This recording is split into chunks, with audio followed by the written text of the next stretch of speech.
So it's very normal for your teen to be more moody these days and a little argumentative, maybe making some different choices you're not really used to, and there's a couple of reasons for this.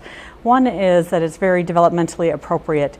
You know, the way that they are thinking is changing, the way their brain is working is changing. They're trying to separate from the family, kind of getting their own sense of self and identity, and that's going to cause some conflict at home. Physically, they're going through a lot of changes and they don't necessarily understand what's going on with their body, and so of course they lash out in some of those ways. So how do we deal with some of that defiance and moodiness? Well, there's a couple things that you could do. It's important really to try to understand developmentally where they're at.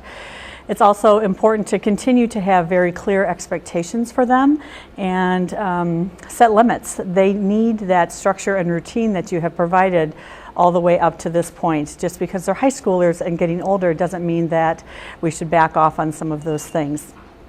They need that structure within the family. They need those family dinners, and they need to know that you are going to provide consequences when they're kind of stepping out of line. And those consequences really need to be clear, they need to be consistent, they need to be logical. It's important as a parent not to just fly off the handle and be like, you're grounded for the next 2 months, when maybe that's not really what's appropriate. So it's okay to kind of step back as a parent and take time before you kind of enforce some of those limits that you're seeking.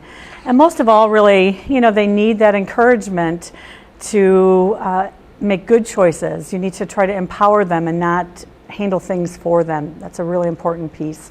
And the last thing I'd like to say, it's really just important to be the parent. You know, we all want to have good relationships with our kids, but it's really important to maintain that boundary. It's our responsibility as parents to make sure our kids are safe and maturing and moving forth with their values and the things that we've taught them at home.